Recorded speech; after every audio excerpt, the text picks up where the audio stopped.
అది ప్రపంచంలోనే అత్యంత కీలకమైన సముద్ర మార్గం. కేవలం 21 మైళ్ళ వెడల్పు ఉన్న ఆ జలసంధి నుంచి ప్రవహించేది నీరు కాదు, ప్రపంచ దేశాల ఆర్థిక వ్యవస్థను నడిపించే ఇంధనమనే రక్తం. కానీ ఈరోజు అక్కడ నిశ్శబ్దం రాజ్యమేలుతోంది. ఆ నిశ్శబ్దం వెనుక భారీ యుద్ధానికి కావలసిన సెగలు కనిపిస్తూ ఉన్నాయి.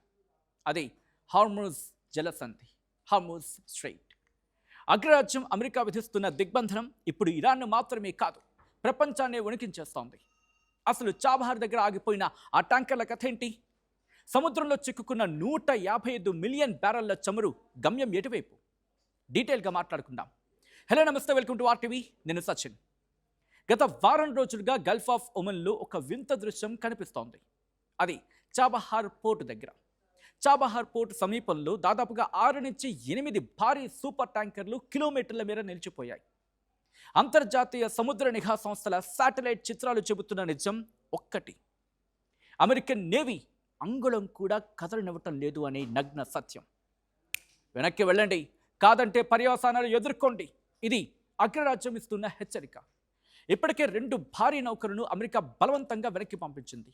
చిన్న చిన్న ట్యాంకర్ల మాట అయితే మరీ ఘోరం. అవి ఎటు వెళ్లాలో తెలియక సముద్రంలోని, ఒక విధంగా చెప్పాలంటే సముద్రం మధ్యలోని అటు ఇటు ఊగిసలాడుతూ ఉన్నాయి.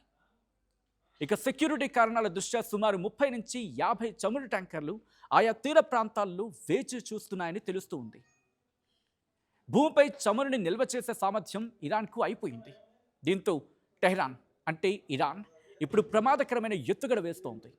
30 ఏళ్ల క్రితం మూలన పడేసిన నాసా అనే భారీ నౌకను మళ్లీ సముద్రంలోకి తెచ్చింది. ఇది ఒక నౌక మాత్రమే కాదు, 2 మిలియన్ బ్యారెళ్ల చమురును నిల్వ చేసే ఒక ఫ్లోటింగ్ గోదాం. ఇరాన్ తన పాత నౌకలన్నిటినీ ఇప్పుడు చమురు నిల్వ కేంద్రాలుగా మారుస్తుంది. ప్రస్తుతం 155 మిలియన్ బ్యారెళ్ల ముడి చమురు గాల్లో దీపంలా సముద్రంలోనే ఉంది.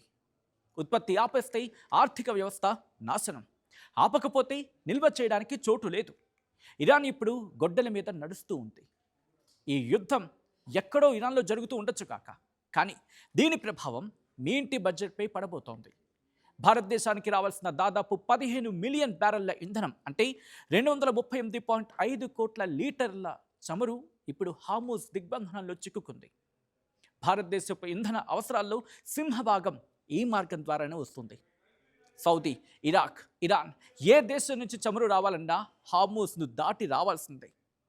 అమెరికా గస్తీ పెరగడం, చైనా రిఫైనరీలపై ఆంక్షలు విధించడంతో భారత్ వంటి దిగుమతి దేశాలకు సప్లై చైన్ తెగిపోయింది.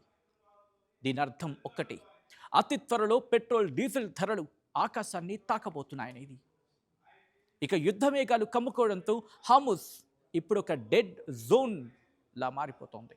అవును, ఇప్పుడు ఒక డెడ్ జోన్లా మారిపోతోంది. గత కొద్ది రోజులుగా ఇక్కడ పరిస్థితి అత్యంత ఉద్రిక్తంగా ఉంది.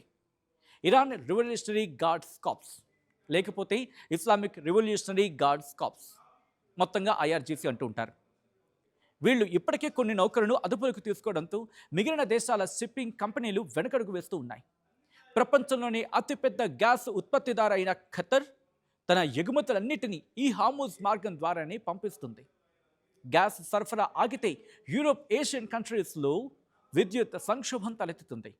అంటే కరెంటు కోతలు స్టార్ట్ అవుతాయన్నమాట. ఇంకోవైపు చమురు సరఫరాలో 1% లోటు వచ్చిన మార్కెట్ గందరగోళానికి గురవుతుంది. అది 20% ఆగిపోతే చమురు ధర బ్యారెల్కు 150 దాటినా ఆశ్చర్యపోక్కర్లేదు.